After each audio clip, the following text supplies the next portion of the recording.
Bonsoir à tous mes frères et à toutes mes sœurs. Soyez les bienvenus dans l'église des révélations. Une fois de plus, je vois que vous venez prendre connaissance du véritable évangile. Comme à chaque message, je vous le dis, le véritable évangile se trouve dans les Saintes Écritures, dans la Bible. Il faut chercher pour les trouver. Amen. Quand on cherche avec insistance, on a les révélations. Les révélations que le Père éternel nous donne chaque jour dans cette année 2026. Comme je vous le dis souvent dans tous les messages, dans cette année 2026, le Père éternel nous a ouvert les portes du ciel afin que nous reçussions les nouvelles révélations que le Père éternel nous donne chaque jour dans cette année 2026. C'est pour cela que chaque fois, je vous le dis, que je me réjouis et je suis heureux. Et je vous salue au nom de notre Père éternel. Et je vous salue au nom de notre Seigneur Emmanuel, le Christ, Yeshua, notre Sauveur. Yeshua, notre Sauveur. Yeshua ne veut pas dire le Christ, ni Emmanuel. Yeshua, c'est le Sauveur, notre Sauveur.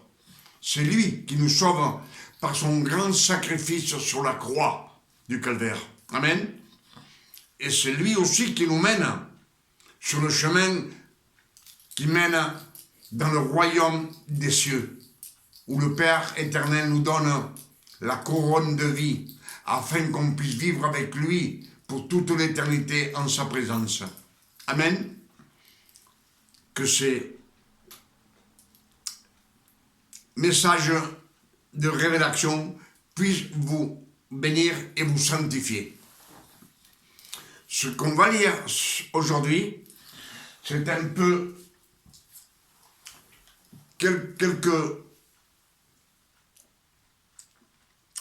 un chapitre de la Bible, Josué 7 et verset 19.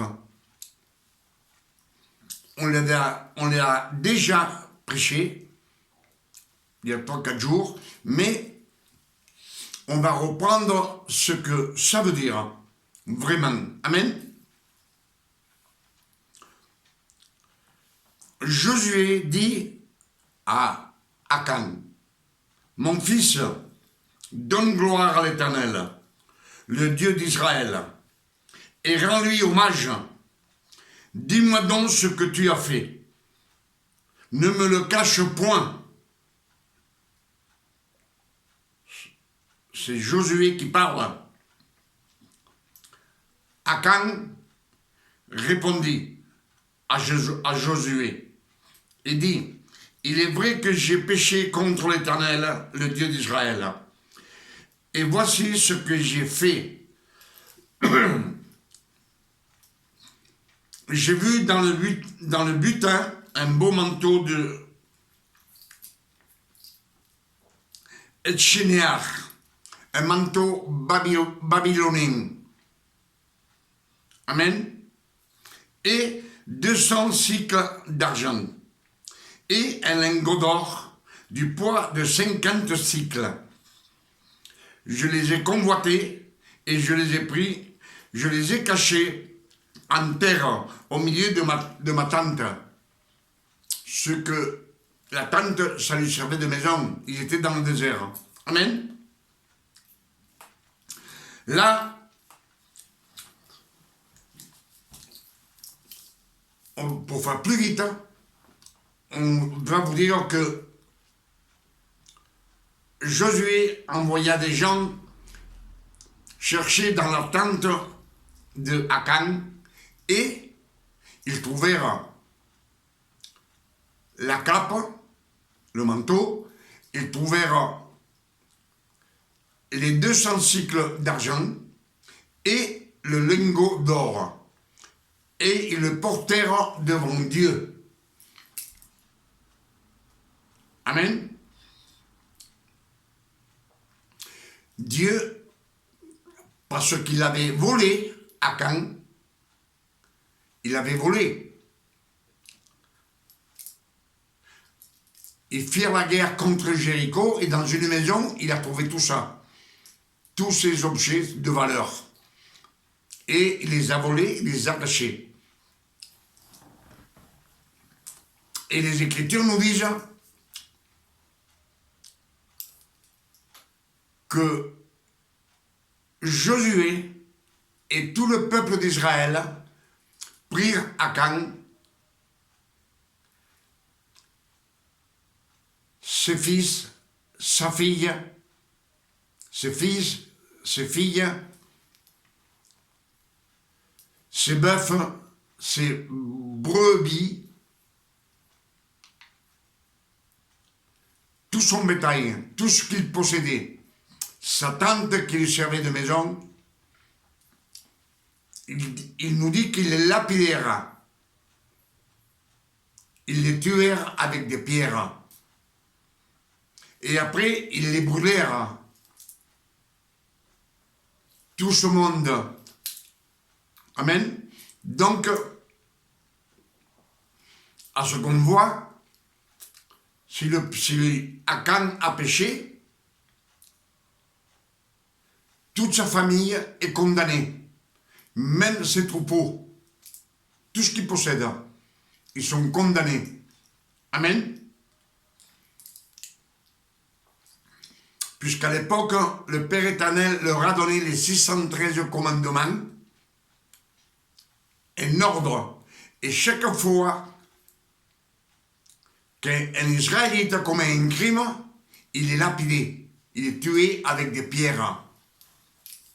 Amen. C'est ce que nous disent les Écritures. Et je me suis demandé pourquoi lapider? Puisque Josué, du temps de Josué, les Israélites, ils possédaient des arcs avec des flèches. Ils possédaient des épées pour pouvoir les tuer. Ils avaient aussi des lances. Ils pouvaient aussi les pendre. Une corde et les pendre. Amen. Et je me suis demandé pourquoi, Père éternel, pourquoi cet ordre qu'il fallait qu'il soit lapidé, tué avec des pierres. Pourtant, avant le mont Sinaï, aucun Israélite avait été lapidé avec des pierres. Même les 12 tribus d'Israël, quand ils étaient prisonniers en Égypte, ils étaient prisonniers. Ils étaient dans la souffrance, on les tuait aussi, mais pas avec des pierres. Ils n'étaient pas lapidés. Et quand Moïse les sortit d'Égypte, ils traversèrent la mer Rouge et ils partirent dans le désert. Et là, Dieu les gardait. Une nuée, le jour les protégeait. Et le soir, nous dit qu'une flamme les éclairait pour qu'ils marchent nuit et jour. Donc, en ces temps-là,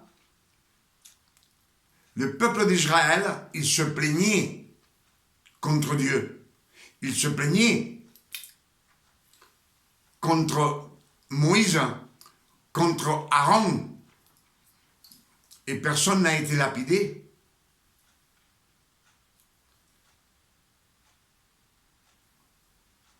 Amen. Donc, ils sont arrivés au mont de Sinaï, au mont Sinaï, où Moïse monta à la montagne. Dieu devait lui donner les 10 commandements, les tables de la loi. Amen. Et quand il descendit, ce peuple s'est corrompu. Et Dieu, le Père éternel, s'est irrité contre ce peuple.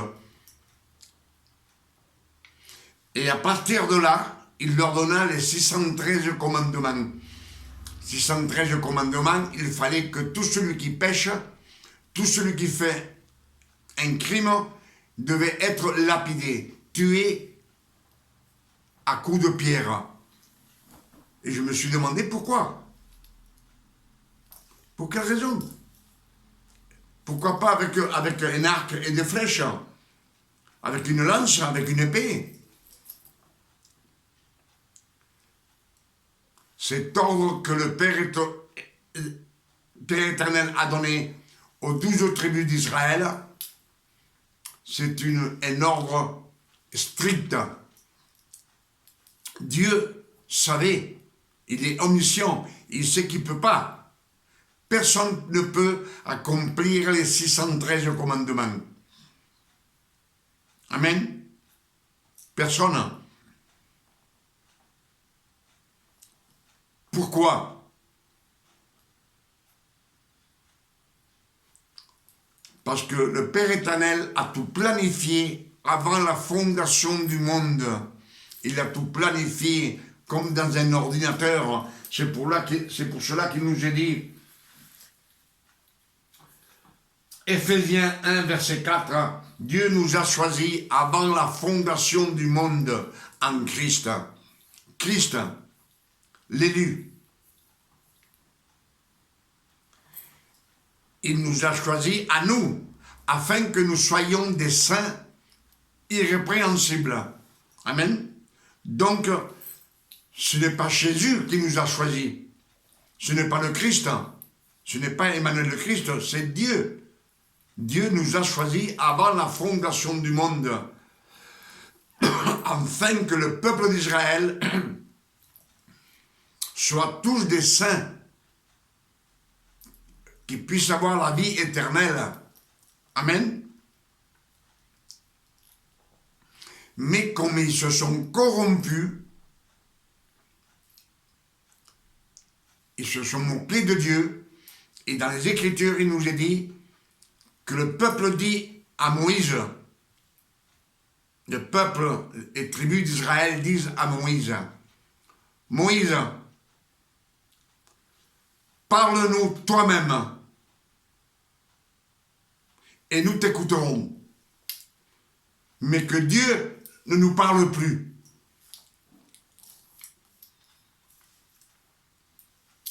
Et nous ferons tout ce que Dieu veut. Tout. C'est pour cela que le Père éternel s'est irrité contre les 12 tribus d'Israël. Et il leur a donné la loi, mais tuée par des pierres. Toujours avec des pierres. Pourquoi? Parce que la pierre, la loi et la mort, c'est la même chose. C'est la même chose. La pierre, la loi et la mort vont ensemble. Amen. La pierre représente les 10 commandements, les tables de la loi. Celle que le Père éternel nous a mis dans le cœur, dans toutes les nations du monde, on est gouverné par les 10 commandements. Amen.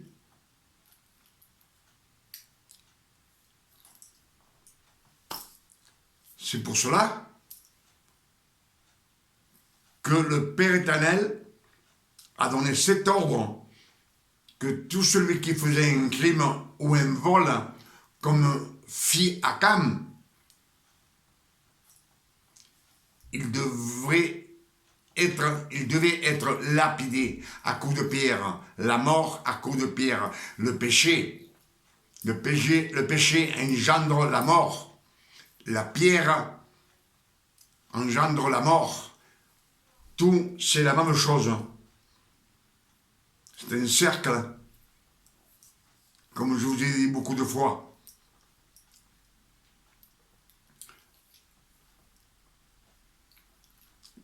Dans la grâce, après que le Christ soit ressuscité, c'est parce que le Christ a tout accompli sur la terre. Dieu a choisi un homme sur la terre. Avant la fondation du monde, c'est le Christ, Emmanuel, le Christ, Jéhoshua, notre Sauveur. Amen. C'est lui qui doit tout accomplir sur la terre. Il est né d'une femme. C'est Ésaïe qui nous le dit. Amen. Ésaïe 42 qui nous dit: voici mon serviteur, que je soutiendrai, mon élu. J'ai mis mon esprit en lui. Et il annoncera la justice dans toutes les nations du monde. Amen. C'est ce que nous dit Ésaïe 42, verset 1.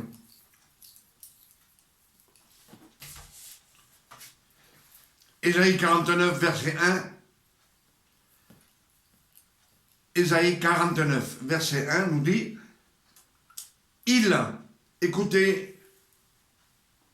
écoutez-moi, peuple lointain, soyez attentifs attentif.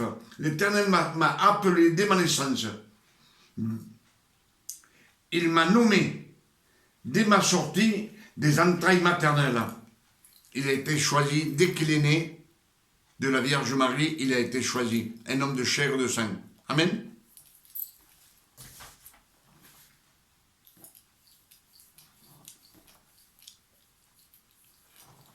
Mais revenons à la pierre. Pourquoi la pierre? Parce que la pierre, c'est une malédiction que Dieu a mis sur le peuple d'Israël à cause de leur transgression, de leur mauvaise conduite.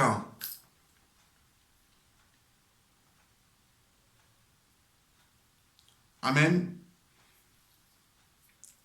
Ils n'ont jamais écouté la parole de Dieu. Dieu leur parlait par la bouche des prophètes, mais ils n'écoutaient pas, ils faisaient à leur convenance, comme aujourd'hui. Aujourd'hui, on lit les Écritures et chacun fait ce qu'il veut. Même des églises chrétiennes qui se disent chrétiens,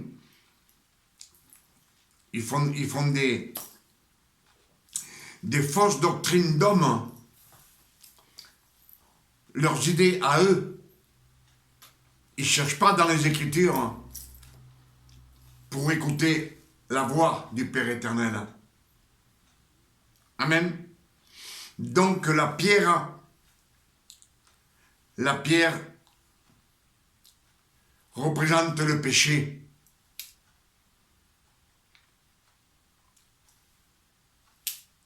Si on est tué à coups de pierre, c'est parce qu'on a péché. Où est-ce qu'on a volé? On a transgressé la loi du Père éternel. Amen.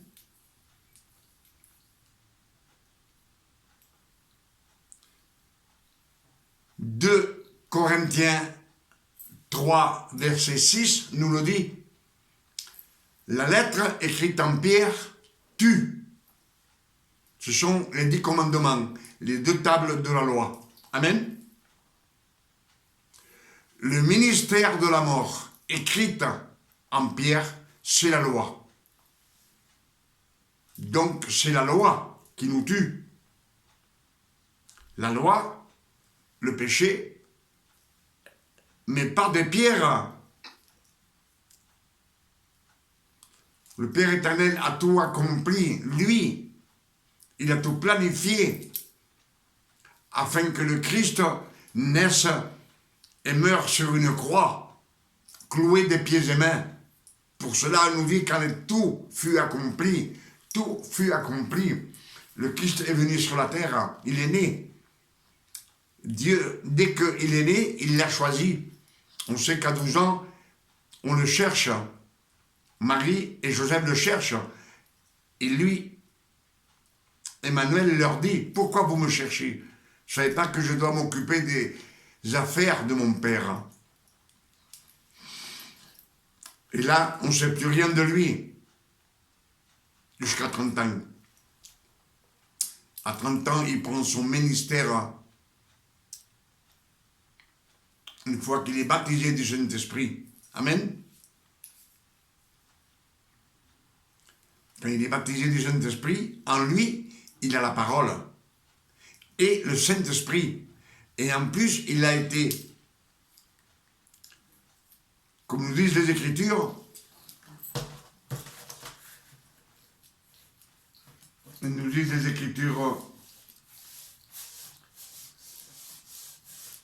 je t'établis, il a été établi pour être la lumière du monde. Amen. À condition qu'il faut que tout s'accomplisse comme Dieu le veut. Une fois qu'il a reçu le Saint-Esprit, quand il est baptisé par Jean le Baptiste, le Saint-Esprit le mène dans le désert 40 jours, 40 nuits, en train de jeûner, sans manger, sans boire.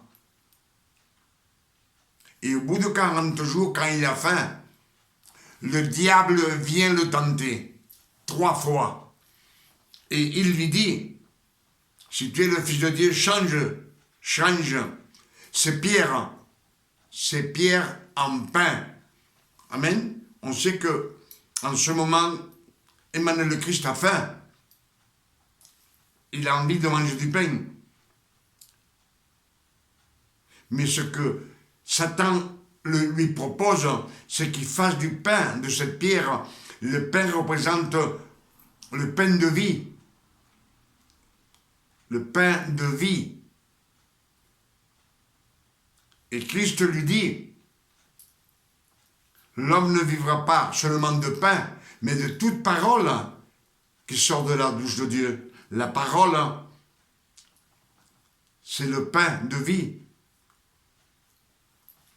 La parole nous dit, Jean 1, verset 14, et la parole a été faite chair. La parole de Dieu. La parole, c'est le pain de vie.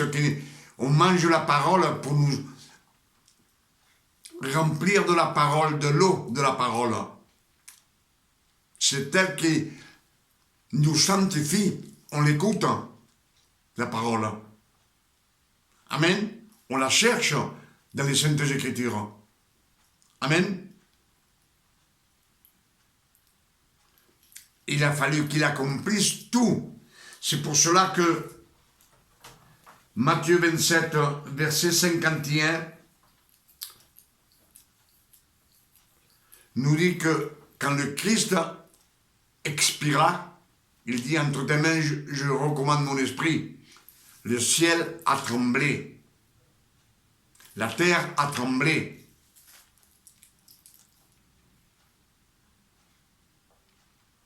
Amen. Tous les esprits impurs qu'il y avait dans les abîmes ont été jetés sur la terre. Le diable lui-même a été jeté sur la terre. Le serpent ancien a été jeté sur la terre. Amen. Et le temple, le voile du temple s'est déchiré du haut jusqu'en bas. Et le rocher en bas, il s'est rompu. Le rocher, c'est le Christ. Il vient, Emmanuel le Christ, par ce sacrifice grandiose qu'il a fait sur la croix, il vient de nous réconcilier avec le Père éternel. Et le Père éternel est descendu sur la terre et il est là avec nous. On sait que le Père éternel est sur son trône dans les cieux célestes. Emmanuel le Christ est à côté de lui. Mais sa parole est dans le monde entier. N'importe dans quelle nation où on puisse y aller, y écouter, on entendra la parole de Dieu. Que ce soit les révélations ou les fausses doctrines. Amen. Et le Saint-Esprit, il est ici avec nous. C'est lui qui conduit ses fils, ses saints. Il les conduit par la main, c'est lui qui nous garde, qui nous dirige. Amen. C'est les Écritures qui nous le disent. Donc la pierre représente la mort. Le péché représente la mort. La loi représente la mort pour l'être humain. La loi, les 613 commandements, c'est la loi parfaite de Dieu. Une loi sainte, parfaite, mais elle est tellement parfaite qu'aucun homme sur la terre ne peut l'accomplir. Même les 10 commandements, on ne peut pas les accomplir. On peut faire ce qu'on veut, on est pécheur. Amen. On n'est pas pécheur parce qu'on pêche. On pêche parce qu'on est pécheur. On l'a dans le sang. Si ce n'est pas aujourd'hui, c'est demain. Si on n'a pas péché étant jeune, on a péché étant jeune homme, étant adulte, même dans notre vieillesse, la chair et le sang est là. Amen. Les désirs de la chair, c'est ce que le Christ a effacé sur la croix. Colossiens 2, verset 14 nous dit que le Christ a tout effacé sur la croix. Il a effacé, le Christ a effacé l'acte des ordonnances qui nous condamnaient et qui persistaient contre nous. Il les a laissés clouer sur la croix et il a annulé l'autorité. Amen. Ça, c'est pour les fils de Dieu. L'autorité, on sait que c'est dans le monde entier. Les autorités, les nations sont gouvernées par les 10 commandements. Mais dans les fils de Dieu, on n'a pas d'autorité. On n'a aucune autorité. Ni pour sanctionner un chrétien, encore moins pour sanctionner un prédicateur ou un diacre. Un simple chrétien, on n'a pas le droit. On peut les reprendre gentiment et lui dire « Ce que tu as fait, c'est mal pour le Père éternel. » C'est à lui de se reprendre, tout seul, pas à toi. Tu ne peux pas le punir. Le bon berger n'a jamais puni aucune brebis. Au contraire, il les garde. Il les mène dans les bons pâturages. Et si une se perd, il la gronde même pas. Il va la chercher. Puis il la ramène sur ses épaules avec joie. Amen. Mais, comme il nous est dit dans les Écritures, 2 Corinthiens 3, verset 6, nous dit que la lettre écrite en pierre tue. Ce sont les 10 commandements, la pierre. Amen. C'est pour cela que le Père éternel a donné cet ordre. La pierre, elle te tue. Tout pécheur est tué par la pierre, par la loi. La loi que Dieu a donnée. d'être lapidé. Amen. Il nous dit bien le ministère de la mort, écrite en pierre, c'est la loi. Alors, jetons la loi, puisque le Christ l'a effacée. Amen. Pour toutes ces révélations que le Père éternel nous a données ce soir, je dis 1000 fois merci, Père éternel. Je suis toujours reconnaissant à tout ce qu'il me donne. Et je le partage avec vous, afin que ces révélations puissent vous sanctifier, puissent vous faire sortir de l'ignorance. Les ténèbres, c'est l'ignorance. Quand on ignore quelque chose, on est ignorant. Donc on vit dans les ténèbres, on ne voit pas ce que c'est.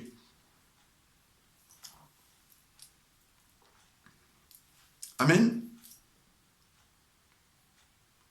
Un sourd, un qui soit sourd et muet, si vous lui dites 2 et 2 font 4,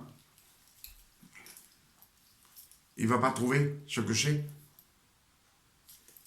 Il est sourd, aveugle. On ne peut pas voir dans les Écritures la vérité. Ce n'est pas instruit de la parole de Dieu. Pour cela, il nous a dit des dizaines de fois, méditez les Écritures nuit et jour. Nuit et jour. Amen.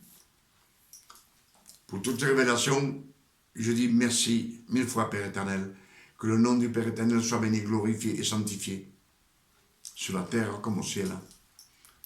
Et je demande au Père éternel, au nom de notre Sauveur, Emmanuel le Christ, Jéchoua, notre Sauveur, qui nous donne une nuit de repos, de tranquillité, de paix, de santé, comme le Père éternel donne à ses fils.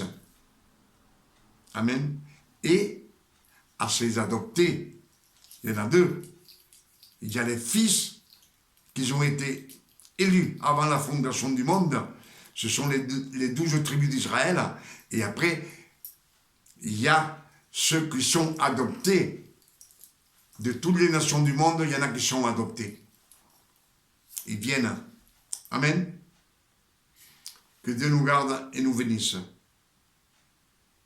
Amen. Demain, on sera samedi. Puisqu'aujourd'hui, on est vendredi 21 août 2026. Demain, on sera samedi 22 août 2026. Et je vous invite à venir prendre connaissance des nouvelles révélations que le Père éternel nous donne chaque jour dans cette année 2026. Venez nombreux.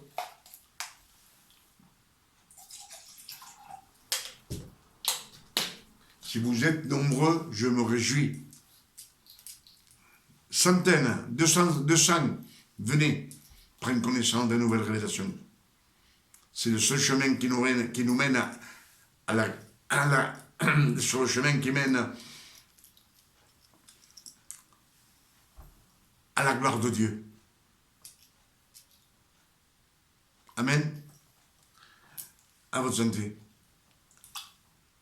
Venez, je vous attends avec des bras ouverts.